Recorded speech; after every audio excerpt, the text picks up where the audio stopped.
Great, let's get started. Well, welcome everyone to the Native CDFI Network's weekly Friday web call to check in on COVID-19 and how our members are doing. And also, we have a great featured guest today. I'm really excited that we're joined by Elsie Meeks, who's been a champion for all the work that we've been doing. So welcome, everybody. Thank you. All right, well, we'll get started. And just remind folks, the reason we're having these are really to share from information with our members, to learn from our members, and also to connect, provide the space where our members can connect virtually, as a lot of us are working from home. But to remind you that our Native CDFIs are strong, and we're doing work across 27 different states. So thank you for what you do. And one thing that I wanted to remind, the way we think about things at NCN, and something that's been reinforced by our board, including Christopher Coburn's on, is that NCN is stronger if our individual members are stronger. And so that's where we want to go, and that's our aim, to make our members stronger every single time. So here's our agenda. Our board chairman is going to join us a little bit later. He has another commitment. So I guess before we get started, I want to see if any of our other board members, I want to acknowledge Christopher Coburn and Cindy Middlestat, who are on the call. You all have any words of opening or welcome? Cindy or Chris? Good morning, everyone. I'm Cindy Middlestat, board member and secretary for the Native CDFI Network. I'm with the Bristol Bay Development Fund here in Alaska. And I'm excited, Jackson, that you're opening with legislative comments, because we've had some new developments and or concerns here in Alaska as well, somewhat related to PPP, but in conflict with the local state CARES Act and distribution. So I'm curious to hear from others and or news on what this is looking like on a national level too. So welcome, thank you guys. Yeah, thank you all for coming. I'm Christopher Coburn with the Muskogee Fund in Oklahoma with the Muskogee Creek Nation. And we're excited, I also chair the Organizational Development Capacity Building Committee. And we're excited about what we're growing as far as services for our NCN membership. So especially the last part of this conversation about the regions concept, we really want to see your thoughts and your buy-in to see how this might serve us all to collectively be stronger and have more local governance and control over the future of where NCN is going. So thank you all for your time, and I'm ready to hear from everyone else. Thanks. Well, great. Thanks, everybody. And as always, we want to keep this conversation open and welcome our members, our allies, our friends, and the funders, and our federal partners who are all joining us.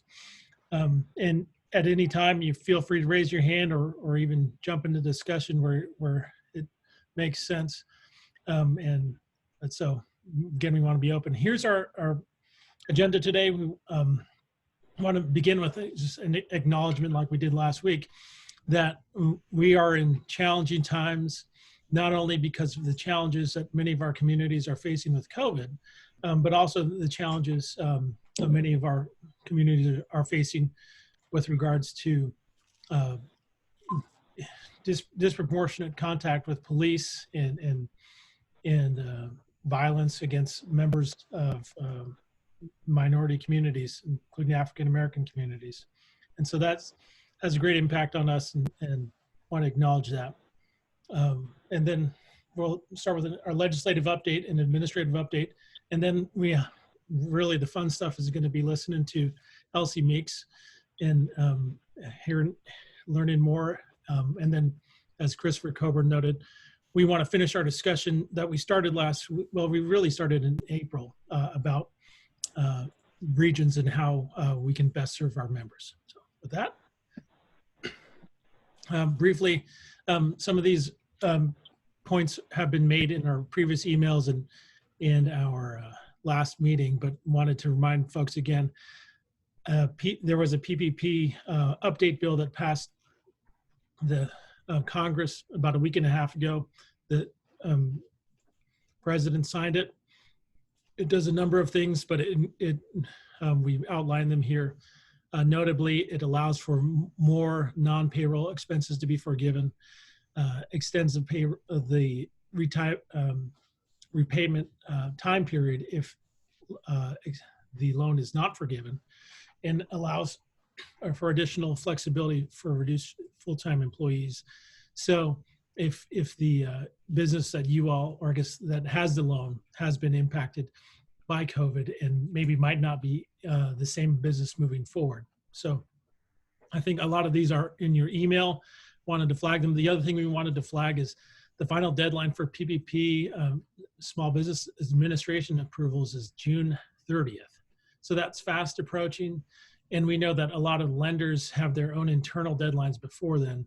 As Community Reinvestment Fund, who we've been working with to guide some folks, I think their deadline's the 22nd of June. So if you have any clients that are considering this, encourage you to move forward.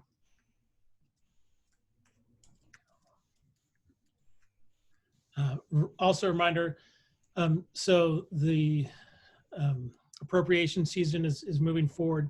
I'm on everyone, I'm on your side. Right. I'm here to support you. Yeah. Yeah. And All right. So I think we're getting some feedback there.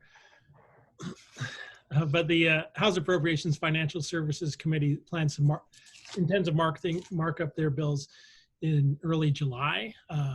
And the Senate hasn't announced their schedule. They're usually a little bit after. But NCN's calling for $30 million for that fund.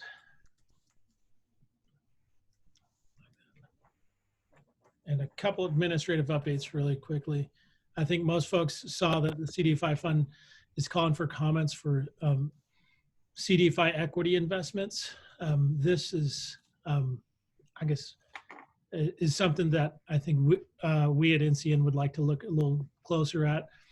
The announcement doesn't specifically talk about the Community Reinvestment Act, but the Community Reinvestment Act, CRA, allows for banks to get CRA credit if they do equity investments with CDFIs, which is an opportunity that might not be tailored for native CDFIs that I think we should look into a little more closely. So the comments are due in July.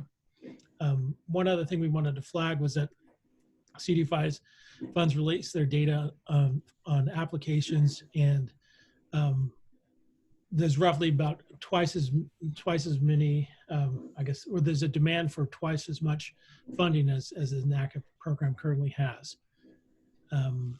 And currently there's no response from the SBA written on the PPP. One more thing on the PPP, and then and actually maybe I'll pause here. I think Cindy Middlestad had some concerns or questions to raise to the group about the PPP. Oh, Jackson. So, and everyone, yeah, I don't have any conflicts with the PPP at this time. I think the enhancements that were made were good, and maybe those that haven't participated in the past. But here in Alaska, we ran into some barriers for our remote businesses to access PPP, and there were no financial institutions available to process those PPP applications. So on the upside, there were a number of CDFIs and native CDFIs across the lower 48 that stepped up, and for those that could serve Alaska, they processed a number of our small businesses and successfully did that. Where the conflict is coming right now is with Alaska, we have our state CARES package, and it's a grant program right now. However, businesses that previously accessed any of these federal resources, including PPP and the EIDL, are not eligible for the state CARES grant. And our state CARES grant is anywhere from $5,000 to $100,000. And again, entirely grant capital.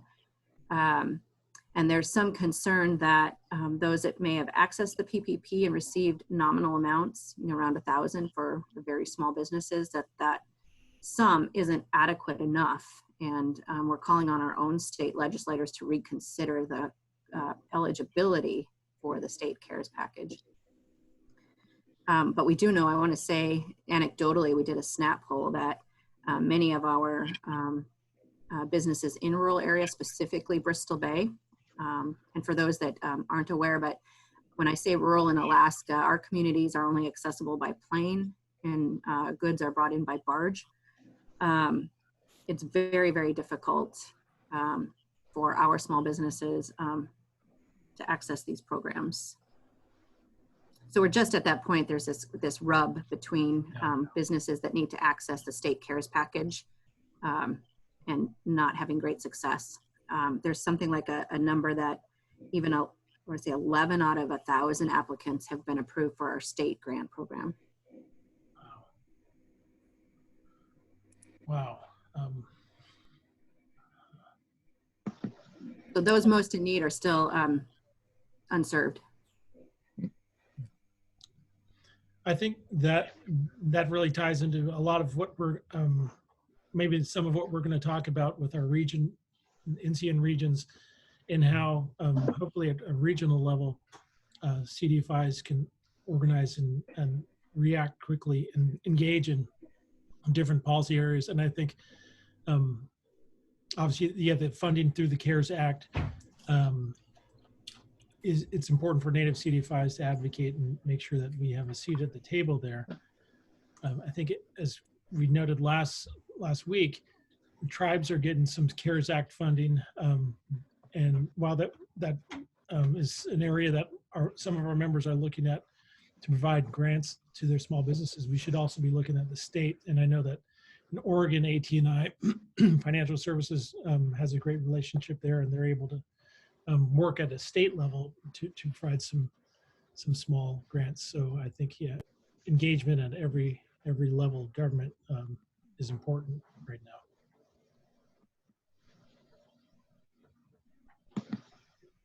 Does anyone else have any other thoughts in your particular state about how CARES Act funding is dispersed in, I guess, maybe good examples or bad examples?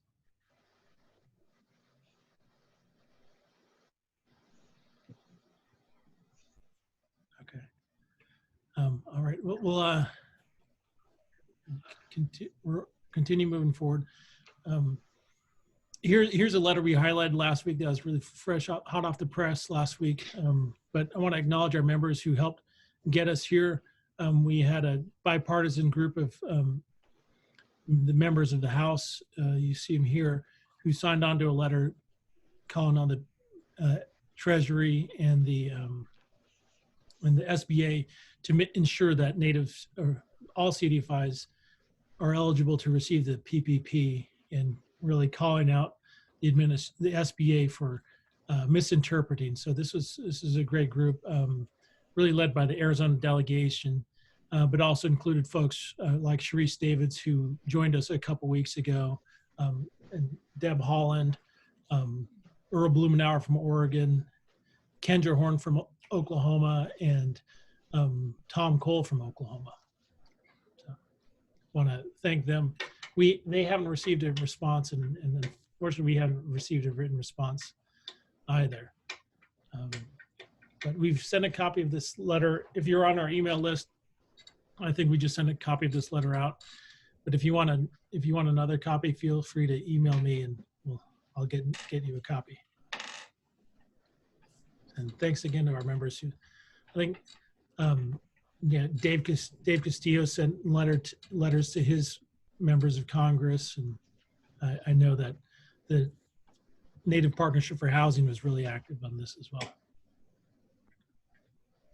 Cool. All right. Well, with that, I'm excited to announce our special guest here. I think she really doesn't need any introduction to our group, but and we're really honored to have Elsie Meeks join us here. She obviously has really built a career about bringing access to capital to Indian country, and has worked in the same shoes as a lot of you all, starting off as a CD executive for a CDFI, in this case Lakota Funds, but has also done a number of other things. And you've probably met her as the chair of the board of the trustees for Native American Agriculture Fund. She serves on the board for the Federal Home Loan Bank. She's a former state director for the USDA's Rural Development, and she was president and CEO of First Nations Awista, and is a member of the from Pine Ridge and member of Oglala Sioux. And so we're really excited to have her, and someone who had a vision that we need to bring access to capital to Indian country, and we need to provide increased opportunity for our Native people. So Elsie, thank you for joining us. And what we'd like to hear, I mean, there's a whole lot we'd like to ask you about, but I think it'd be great to we'd like to hear what your thoughts are on where the CDFI industry is now, and where it's come, and then also really where you think it can go moving forward. Thanks, Jackson. Thanks everybody. Leslie and I were texting back and forth and chatting because I don't know how to get the gallery to see all of you. I can see people as they speak, but I mean, I guess it doesn't really matter, but I haven't been able to figure that out. Anyway, thank you. Thank you. I mean, I really feel like an old timer, especially when you read my bio. And of course I am kind of an old timer, but really happy that this native CDFI industry and the CDFI industry as a whole, you know, really has so many great leaders now. And, you know, that, you know, the CDFIs now have learned all the mistakes that we made in the past. You know, I guess if I can say, you know, as a first generation CDFI leader or stumbler or whatever the right term was, is that, you know, I think our biggest contributions were just all the mistakes we made, and, you know, trying to figure out how you really do good lending and effective lending in Indian country. And, you know, I guess we figured that if we could do it at Pine Ridge, anybody should be able to do it. And it wasn't easy, and I don't know if Tawny's on or not, but I'm sure she can attest that that is still the case, that it's easier now than it was then, for sure. You know, we didn't know much. No one really knew much about the CDFI, what the CDFI was. In fact, they weren't even called that back when I started. They were community development loan funds. And of course, thank you to President Clinton and a number of others that saw that the only way we were going to be able to lend in Indian country is if we were lending, you know, with non-regulated money, private money.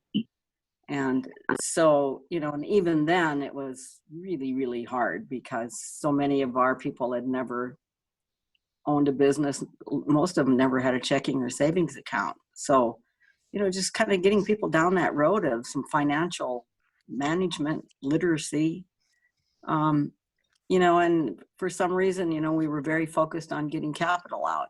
And in fact, what we really needed to be focused on was getting capacity built and, you know, teaching people how you do this. And really none of us, even the ones that were supposed to be leading the charge here, I mean, we didn't know how to do this either. We maybe made bad loans to our relatives or something, but, you know, to take collateral, and which was always an issue, still is. But anyway, to now look at the CDFIs and see how much they've learned and what their capacity are. And it's really amazing to me. And I'm very, very thankful that I could have played any kind of role, even if it was making all the mistakes so that you didn't have to make them later. But so I don't want to keep rambling, but I guess to your question about you know, where it's going to go from now. I mean, I think we're seeing that, you know, it will continue to have this role, because until banks can do riskier lending, and not even risky, it's not as risky as it used to be, but, you know, there's going to be that perceived risk. And community lending, business startup lending, housing, I mean, the CDFIs are making it happen. And I guess the one thing, oh God, and please somebody stop me if if you can. If there's a question you think I should be, or something I should be talking about rather than just rambling. This is good. We want to hear. You know, so I've had this wonderful opportunity of now being on some foundation boards and, you know, being at USDA Rural Development, and I see Christine Sorensen. I think she's on. So hi, Christine. But, you know, to see the government agencies trying to lend, and some of them doing a good job, but, you know, for instance, the 502, the Rural Development 502 direct mortgages to Indian country, you know, that was just something that RD Rural Development really wanted to do, but just never really could. And, you know, because of my experience with CDFIs and understanding that if you're really going to do effective lending on a reservation, you got to know who you're dealing, you know, you got to know the people, you've got to bring them along and get them to understand, you know, what it means to be a homeowner, what does credit mean, just all of those things. And so, you know, I guess one thing I'm really proud of is that, you know, when I first came to RD and we started looking at this issue of how do we make more mortgages in Indian country, you know, I'm like, the CDFIs can do it. And through many, many years later, and with the startup of the South Dakota Native Home Ownership Coalition, they were able to do a pilot program. And I think Joanna's on and can speak to, you know, what that program has done now. And if you want to explain it a little bit, Joanna. Elsie, no one wants to hear from me, Elsie. They want to hear from you. Well, no, but this will keep me from rambling on and on. So how do you think we can expand it beyond South Dakota? Well, I think that there is, from what I hear, that there is a desire to expand it further. And this is where Joanna really should jump in. But I mean, I think what this illustrates is, you know, the government's well-intentioned in some of their funding and some of their programs, but you've got to have people on the ground in Indian country, especially because there just aren't the institutions there. They aren't the banks, and they don't know the customers. And so I think that this is probably going to be a model going forward. I mean, I would wonder if it's, you know, going to be something that policymakers are going to look to in the future, that, you know, CDFIs really can do this, and they should be the ones that are getting the capital to do that. You know, I also think there's a little bit of danger in that, because, you know, federal government still needs to play a role and keep appropriating these funds. But, you know, as long as they are looking to CDFIs, but, you know, I was really disappointed when the PPP came out and the CDFIs weren't eligible to get that. I mean, I was so disappointed in that. I can't even imagine why that was the case. Well, so Joanna, do you want to talk about going forward on the other states, whether it'll be expanded or what you're finding out? Well, Come on. Let me get my video on, sorry. What I'll just say quickly, Elsie, is that that there are two kind of hurdles to overcome. One is that USDA wants to make sure it's working from their perspective. They want to make sure that this isn't a riskier process, and they're setting up the reporting, and they want to make sure that they have the infrastructure in South Dakota set up well before they expand. They're open to it, but they want to make sure it's working and that they get their the system set up themselves. The other kind of looming hurdle out there is really kind of an entity that's kind of an ally generally, and that's other rural housing advocates, because 502 is a really important product for rural America. 502 Direct is an important model for rural America. And so they need to understand and kind of be allies, continue to be allies in getting capital to Indian country, rather than protectors of a program that they don't want to be negatively impacted by OMB scoring and those types of things. So from a broader perspective, I think it's a slow, very slow expansion within RD. And the other thing I'll say quickly, and then point you, there's questions coming up in the chat box that people are asking. So again, people don't want to hear from me. But one other area of expansion is that I know that Senator Thune and Senator Rounds have been really supportive of this process going from the very beginning in terms of the 502 support. And now Senator Rounds, who's a huge advocate for veterans homeownership, wants to look at the same model with VA. So making it more commonplace than an exception, I think, will help to improve everyone's comfort on the Hill, the appropriators, as OMB, as well as, the rural housing advocates. Yes, thank you.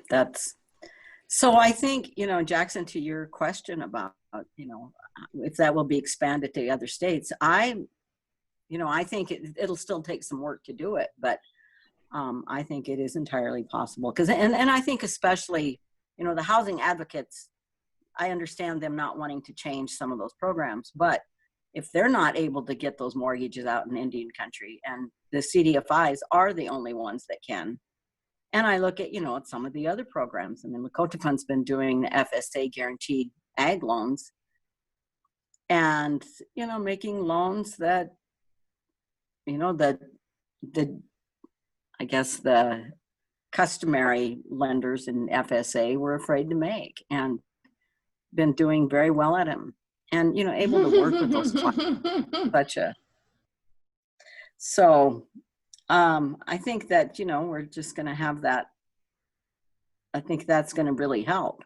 But obviously, it's always an educational process, keeping CDFIs and building that knowledge. I mean, we know how hard it is for new administrations that come in to even know how tribes operate. And so then to keep, them building their knowledge and getting the knowledge out about CDFIs, especially native CDFIs, is just something that, we're always going to have to do. I mean, I think foundations understand that CDFIs have really been an important role and played an important role in Indian country. So, Thanks. So I can stop there. And any questions? Yeah, so we have a few lined up actually. So see if we'll start with Dave Castillo out in Tempe, Arizona. Hi, Dave. Hi, Elsie. Yeah, no, the question is just, you've got you and Rebecca and Sherry have just got such a rich history of raising foundation money and bank money before, most tribes thought about doing that. We probably wouldn't have, I know it's less than 1% of foundation money goes to Indian country, but we probably wouldn't have had it if you guys hadn't done as much work as you had over the years to get that. So first of all, thank you. But what's your view of the landscape now? What's your best advice for us who are raising capital from foundations, individual philanthropists, and certainly with banks? I mean, looks like we talked about this last week. The comptroller is going to do a session, and then the Southwest is going to do a session as well on the revised CRA. So, I mean, I think now's the time to be bold and make the asks. But I'd really love to hear kind of what you have to say based on kind of just that trajectory that you've seen over time in terms of getting money to Indian country. Well, the one thing that I think I can say, I mean, and again, I'm not the complete expert on any of this, and you probably have more access to information in some ways, some of it anyway, than I do. But, I think now if we start looking at, the banks and Farm Credit Administration and, a number of deep pockets like that, the GSEs, and trying to figure out, and Farm Credit Administration really wants to work in that direction, and they don't, it isn't, I mean, they do they do ag loans, but they also do a lot of things around the edges of that too. And so getting into their pockets, because the one thing that I think after this whole COVID and the government's pouring a lot of money out the door, I'm pretty sure that when this is all done and said, the government's going to tighten down really drastically. And, the CDFI fund is probably going to get squeezed. I mean, it already gets squeezed under certain administrations, as we know, and have, we've always fought that battle ever since it got started, really. Unless it was an administration that understands what it takes to do community development. So I think, to really think about, the GSEs, and if there is a way that those regulations could change, because they're regulated, they were created by Congress and they have regulators. But if those could be changed and start to think about them, because the GSEs have a lot of money. So I think that's one possibility. I think, also the government agencies, as we've already talked about, and banks. So, but again, those are all kind of tough nuts to crack. And, I don't know how the corporations are going to fall out in this either. So, so good news, bad news. Yeah. Thank you for the question. Yeah, thanks, Elsie. So yeah, folks, feel free to start lining up the questions. So we have a question from Paul Hogart up from Canada. Paul, you want to ask it? Thanks, Jack. I don't have a camera, but Elsie, nice to see you again. It's been a long time since we chatted last. The question that I'm sort of putting out there with regards to a comment that you made earlier, do you have a view where you see the banks that's okay with, say, CDFIs and NCDFIs basically serving Indian country in those smaller markets so they don't have to? And by suggesting that, I'm wondering, along with what your recent comments were there, is that leverage that you can use with bank supports to help you expand the program? Well, and I can just, I guess, speak from Lakota Funds and maybe a couple of other CDFIs that, really did try to, and have participated with banks. But, it was even what we termed good loans, less risky loans, were not loans that the banks still wanted to do. And if they would participate, of course, they wanted the CDFI to take all the risk. So, but, we had a banker on our board, and, I know that there was they felt a little competition with Lakota Fund, and so did Forbans, if I'm not mistaken, that, they were making good loans, then they felt like that was their territory. So, I think, you have to look at, I don't know that we're going to be able to accept to do participation loans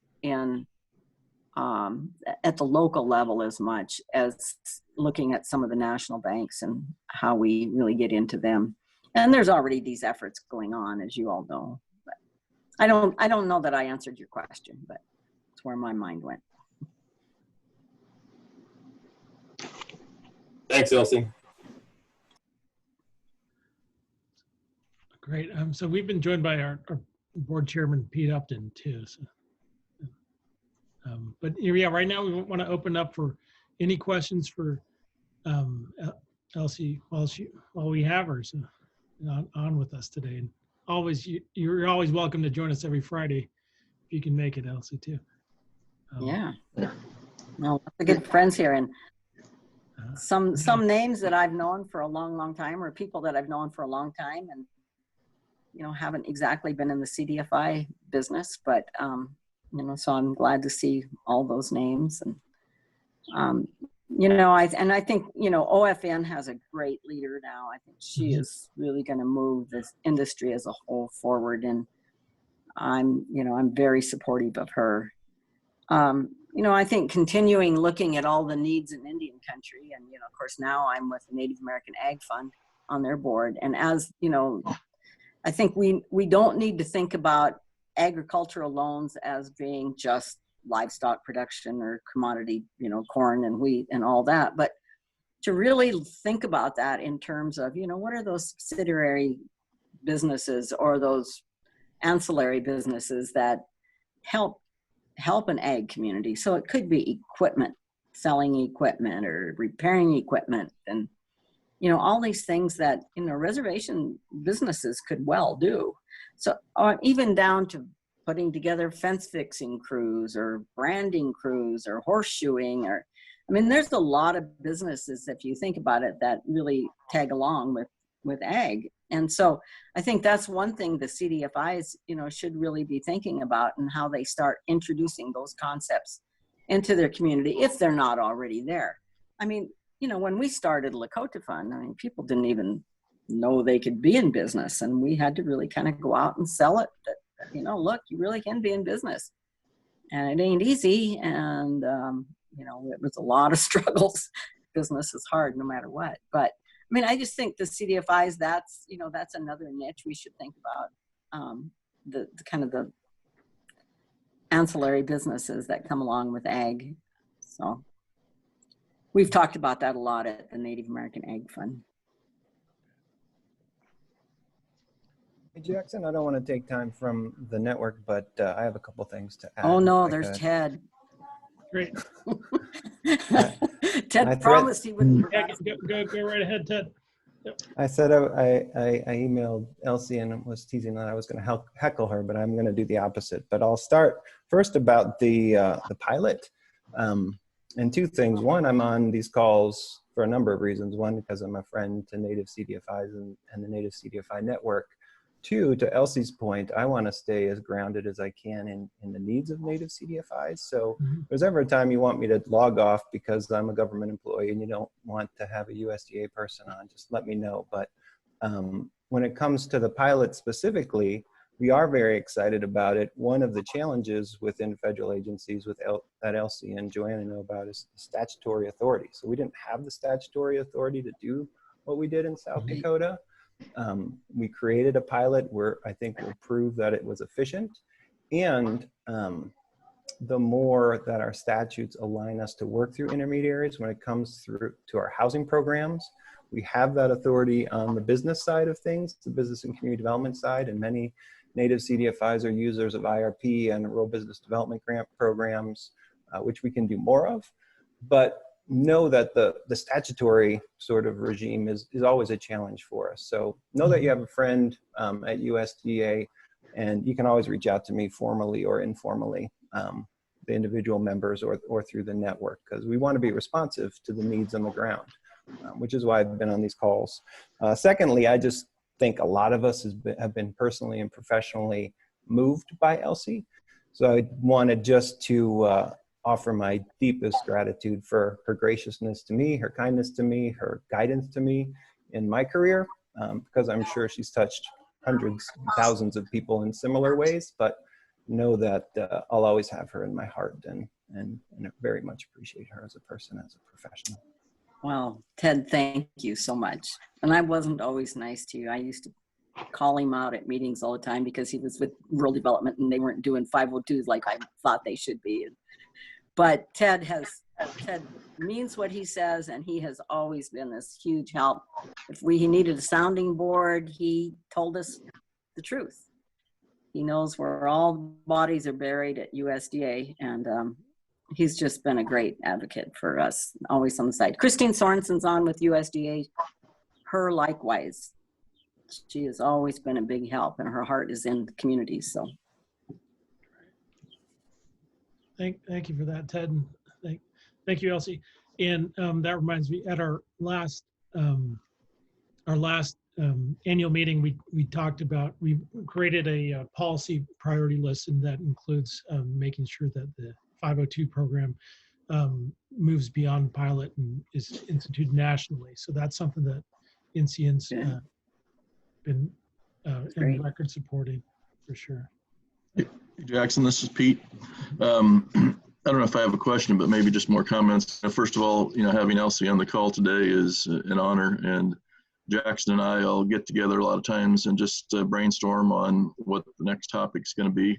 So as we go down the path of our webinars, to me, it's so important that really there's a lot of institutional knowledge that is probably not shared as often as it should be, just to kind of show that we are, the hard work that we face. And I know times are tough, but it's just good to, have maybe the reinforcement and the encouragement from an Elsie Meeks along the way, because really, we're carrying kind of your torch forward. So I thought it was very important that we keep connected with you. And so I am honored to have you on the call today. And then, the thought that me and Jackson talk about, and sometimes Jackson thinks I'm crazy, but which I probably am. But, the thing that I fear sometimes with all of the negotiations that are going on with, the current administration and things of that sort, I think we as a group of native CDFIs, we have to keep our message out in the forefront, because there's going to be a lot of things, like Elsie said, with the debt that's happened over the last 3 or 4 years. I mean, the federal deficit has gone up, and I just fear sometime, as much as you want to be optimistic, there's always that possibility that maybe the CDFI fund won't be around forever. So we really need to have a strong, united voice as a group of CDFIs. So, but Jackson and I talk about that, and I just think the Native CDFI Network, that is our purpose, is to be the voice for Native CDFIs in DC, and I think we have a good system in place right now, to where, as we go into our next topic of the regionalization, regionalizing our collective thoughts, and then we have somebody nationally that's located just a step away from the DC area. So I don't know, I just think it's great to have you on the call, because as I read through some of the work that you've done online, and I go to your work that's been published online quite a bit, so you're affecting me, and I haven't gotten to know you that well, so you're affecting me in my daily work as well, so I thank you. Well, thank you, but there was so many people that were in on this, that we were stumbling along side by side, trying to figure out, is this going to work? Can we keep these CDFIs going?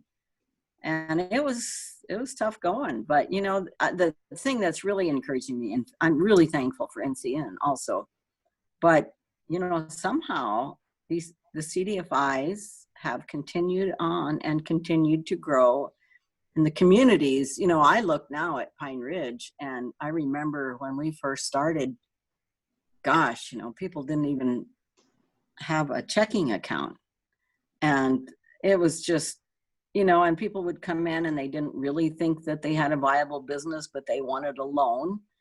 And now, we're dealing with real businesses and, real business struggles. But, the CDFIs have continued on, and, there's a lot of times we would say, gosh, if this doesn't happen or that doesn't happen, how are we going to survive? And, somehow we did. And somehow you have.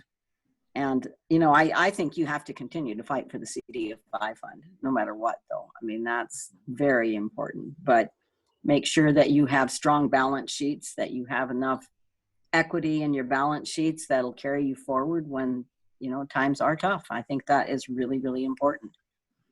So, but, you don't give me too much credit, because everybody had a role in this. I mean, everybody struggled on, and somehow we've gotten to how many CDFIs, Native CDFIs now? I don't even know what the number is. So 70 certified.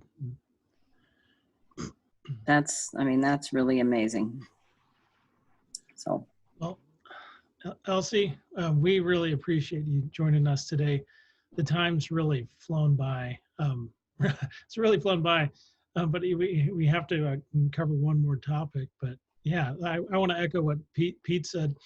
yeah, your influence, your shadow, and really the way you led the way for native CDFIs and the native CDFI industry before there was an industry is something that we want to acknowledge, and we want to say thank you, Elsie. Thank you. Well, thank you for all of you do, all of you do. So, all right, thank you. I'll just listen in then. Okay, thank you. Thanks. All right, great. Well, that was fun, and that's part of the reason we have our Friday meetings, is to network and really to reinvigorate and provide some support for our native CDFIs. And thanks again, Elsie. I think that was great.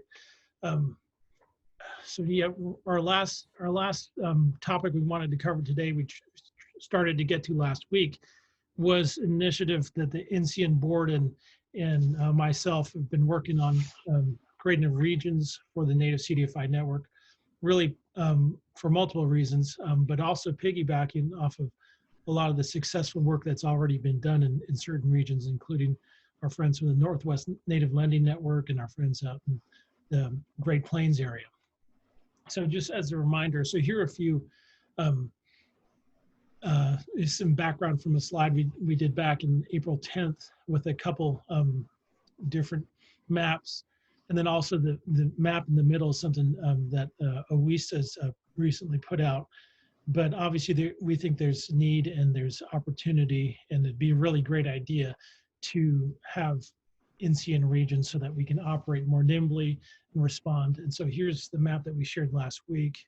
And I think I'm just going to jump right in. Really the purpose of why we want to do this and why we wanted to share it with our members, because if our members aren't behind this, it's not going to be helpful. So our purpose behind that is to be, one, to make sure that we have an inclusive national voice, and so that all regions are represented. And we have 9 regions that we've in our prototype, and it's something that I think we'd like to revisit with our members. But 2, we want to strengthen advocacy, and getting back to what Cindy Middlestat noted is that there are regional differences and specifically with states, and there are a number of CDFIs in Alaska. And so hopefully if we coordinate regionally, we're able to increase advocacy, increase regional capacity building. We want to get out into our individual regions, and we have some plans for that. And finally, fundraising on a local level, which is also really important. And so where we want to go with this is we want to start small and then really have it influence the whole NCN organization. But starting small, we'd like to have this influence both the policy committee and the organizational development committee. And the organizational development committee is headed up by Christopher Coburn, who's on. But in the long run, we want to make sure that ideally that there's room in the board for regional representation. And that's why we also picked 9. But we see that as something that is really more than 1 year out, potentially 5 years out. And we want to make sure that it's a good fit when we get there. And I think with that, I want to see if our board chairman or our organizational development committee chair had any additional thoughts before I move forward. Christopher Coburn, if you could kind of relay some of your thoughts, because you and Jackson have been working hard and communicating on just the total concept. I'd like to hear from you, if you could. All right, can you hear me okay? Jackson, can you pivot back? Yes,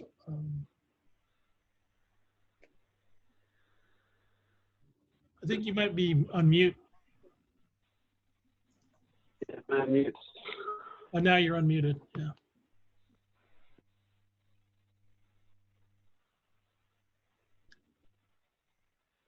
We might be having some technical difficulties.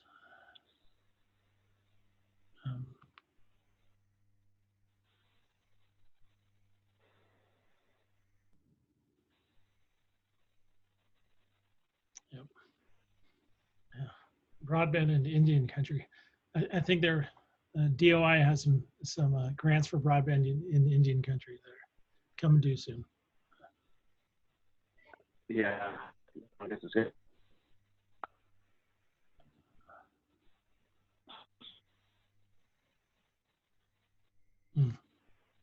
Well, I think I'll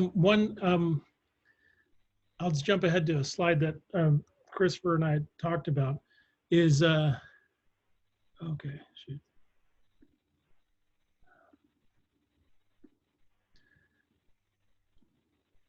Is that the Native CD5 network has room to grow. And so this will kind of, and that right now we estimate we have about 3 active CDFIs in Alaska, for example, but we think there are 6 CDFIs out there. And so there's opportunity for our regions to grow locally and bring in more members and speak with a louder voice to impact our local advocacy. And so I think that was one area that Christopher wanted to highlight. Are you on now, Christopher?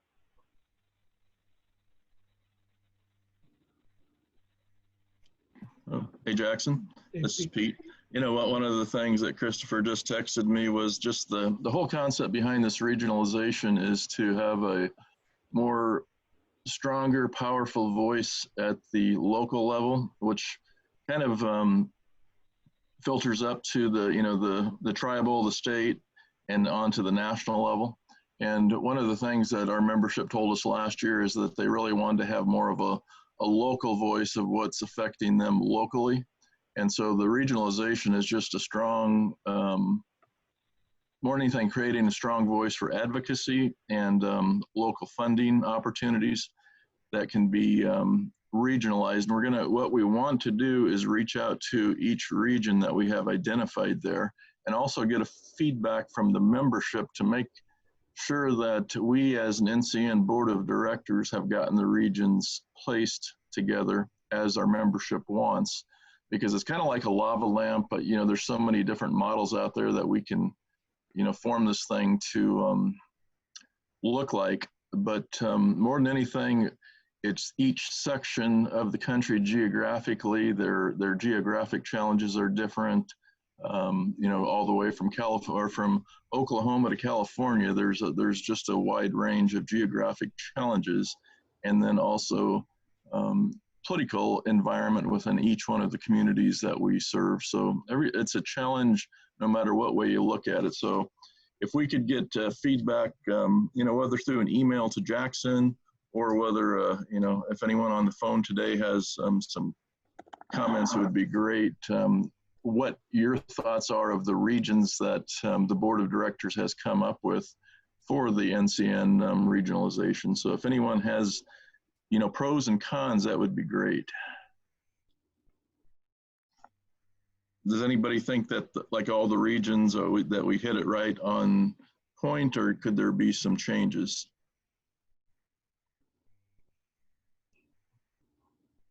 And feel free to just jump in and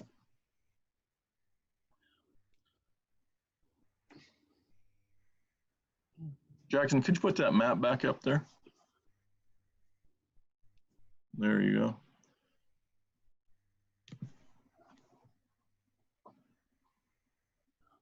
In the eastern part of the United States, there are very limited.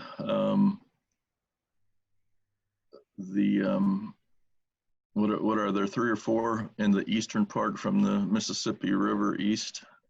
Yeah, we got 4, if you count. There's an emerging CDFI out there that we count. Pete, this is Joanna. I can't really speak for any CDFI, but I'll just share from my experience in working in the Southwest that Texas generally is more aligned with with New Mexico, I think. I mean, at least when you think about Isleta del Sur, and I actually was just there in January. They're more like they are a pueblo, so they're. But that doesn't, I'm just throwing that out there. I don't know who the other emerging CDFIs are in Texas that might align more definitively with Oklahoma and Kansas. Just throwing that out there for your consideration. Okay. And I'm not representing or speaking on behalf of anyone. Yeah. Just that's what jumped out at me. Okay. No, I appreciate that, Joanna. That's what we need is just, like I said, it's kind of like a lava lamp. You got to make these, make it mold and blend together. And And I mean, I would defer to those who know, but I know culturally, like Isleta del Sur is connected to the Pueblo of Isleta in New Mexico. Mhm.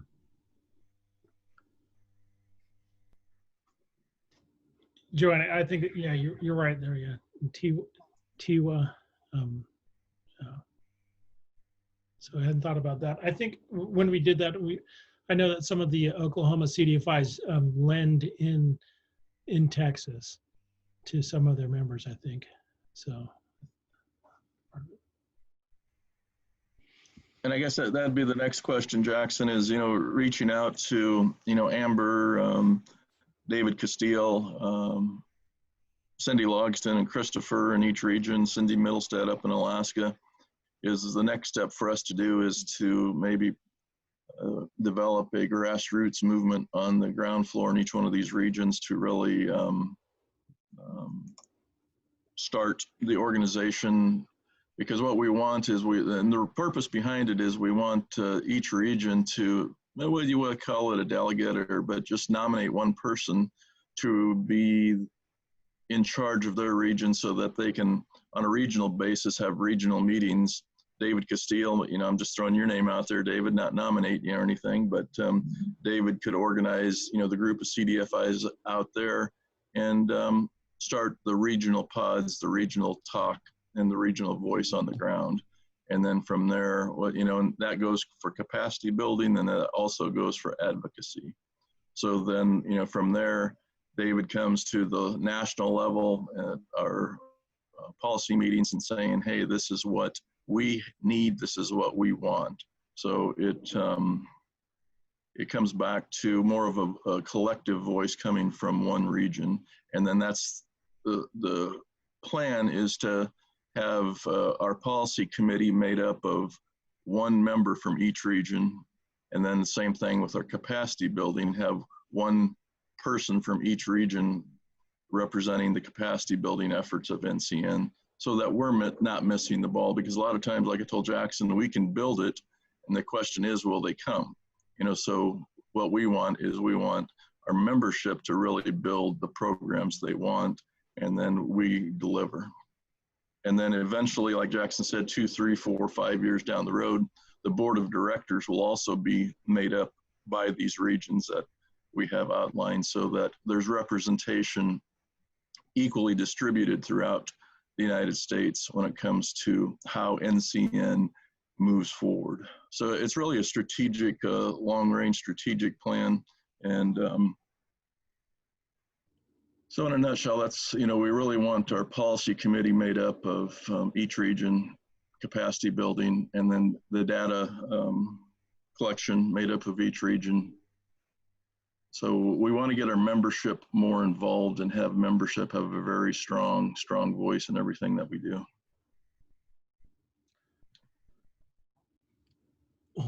Great.